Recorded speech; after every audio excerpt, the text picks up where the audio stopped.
Hello guys, at ngayon ay muli tayong mag-update ayan, sa mga top trending stocks, and of course don't forget to subscribe sa ating channel Stock Play, and paka-press na rin po yung notification bell, ayan, para palagi po kayong ma-update at manonotify sa mga bagong videos na i-upload natin.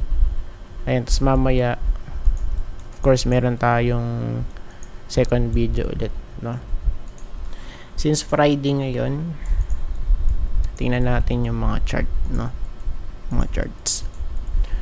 Let's start with Converge. Ayan, para sa first video natin, top trending. Ayan, silipin muna natin dito sa weekly. So yung na to guys, weekly close for Converge, sobrang solid, di ba? And kung papansinin natin, mahaba yung niya, mga candlestick niya, ayan tapos ito pa, then ito pa. Okay, so it means goods na goods, and based sa kanyang chart, solid.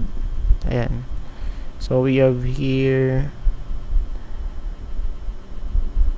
accumulation phase, then breakout, so throwback, then ayan na. So start na po ito ng price discovery, I think, Yan. And sana masustain this area. So it means pag sinabi yung price discovery, so this is the mark-up phase of the cycle, kumbaga ito yung second phase. So yung first phase, yung reversal na tinatawag, ayan, then nasusunod is ganyan na.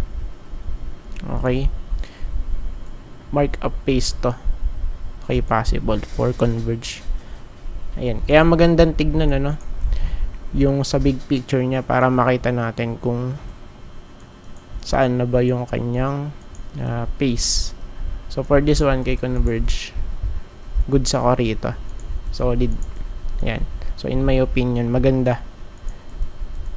Ayan, so maganda yung chart niya, Next, plus. Check natin yung plus. So for this one, medyo kasi kung titingnan natin, medyo nanghihina siya. Nanghihina na yung ating candlestick, kasi kung malakas to, dapat medyo mahaba yung niya, yung body. So ngayon is ayun, so medyo kumbaga nagsa sideways na yung na to, i-check natin dito. Ayan, diba? So ngayon ang possible kasi na mangyari dito, maghahanap ng support panigurado, since may divergence na. Ayan, at lower high, tapos higher high, Okay, possible dito guys, ayan, sa 15.85. Of course, maghahanap ng support, or magbibuild ng support guys, ayan, since to new all time high for plus. Ayan, so hindi naman palaging pataas ng pataas yung price, of course. So magbi-build dyan ng support, for now, kasi is sobrang na to, sobrang solid yung kanyang run, diba? Ayan, and of course yung ating dito, initial support dito, in my opinion dito, ayan, 15.85, or pwedeng bumalik saan dito sa 14.65, and kung babalik, ayan, so tingnan natin yun. Tapos P Gold, check natin P Gold, for pure gold guys. Check natin. Okay. So, ganito yung magagandang ano, yung candlestick, ano. Yung mga hammer na ganito. Hammer. And tapos may hammer ulit dito, ano. Ayan. And, of course, kung makakapanik to, pwede medyo gaganda yung chart na to. Ayan, ano. And yung sa isang scenario na nakikita natin dito, magiging ano to, okay.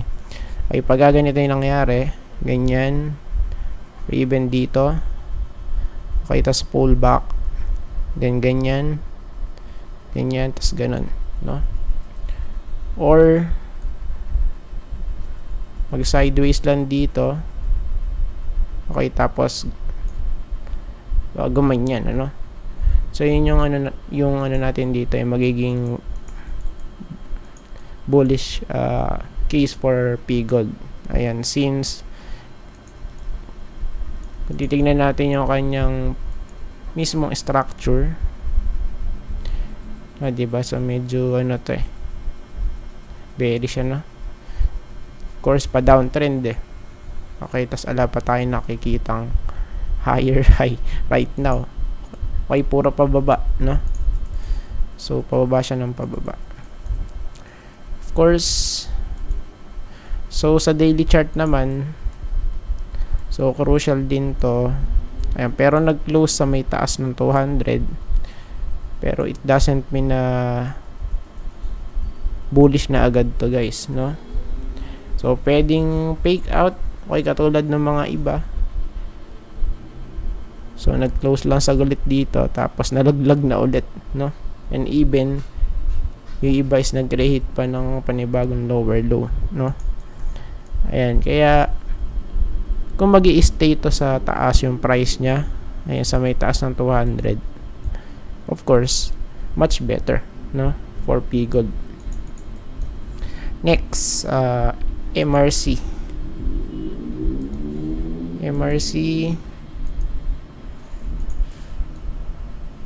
For this one, so sa weekly,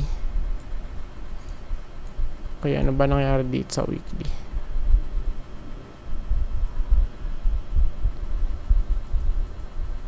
Wait lang, iba ata itong ano natin. MRC. Ayan, so MRC, kaya ano ba nangyari? Same pa din, ano?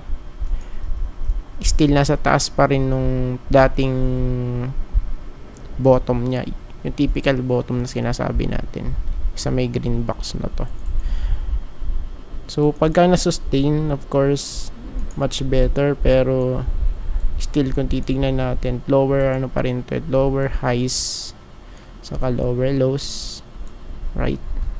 Kaya still mako-consider na bearish, pero since ano naman na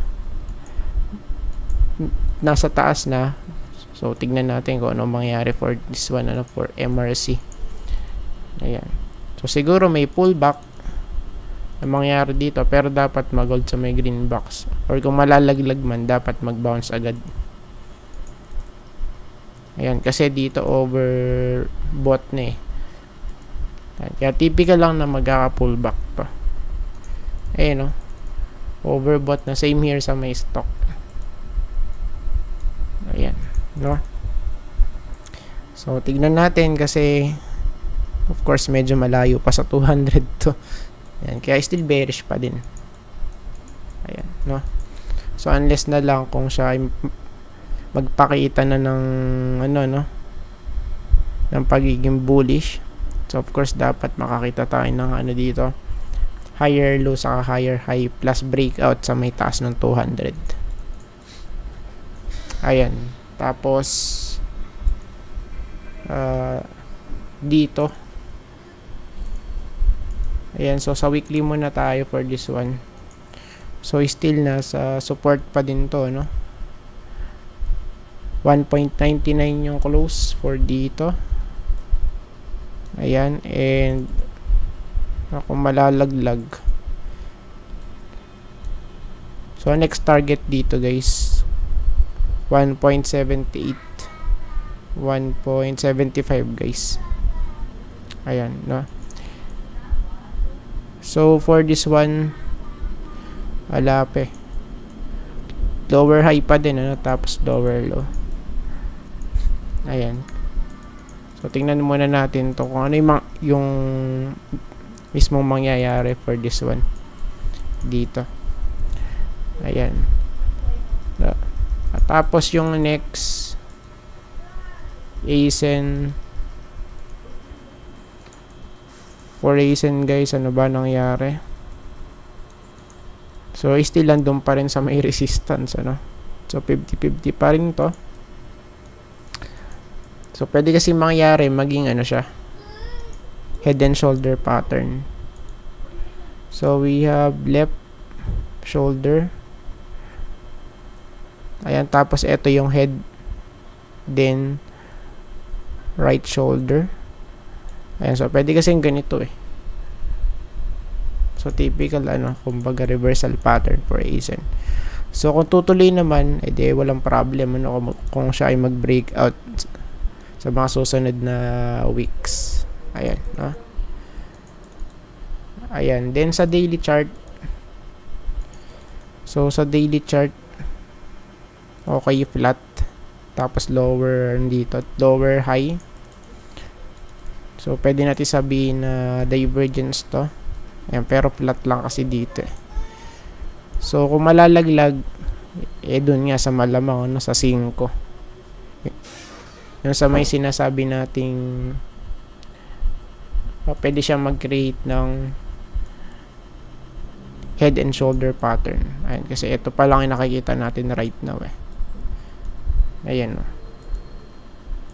So, clear pa lang yung part na to. Ayan, kumbaga, hindi pa siya kompleto totally. Ayan. So, I think tapos na po tayo guys at maraming salamat po sa inyong panonood at see you po sa next video. Bye bye and God bless.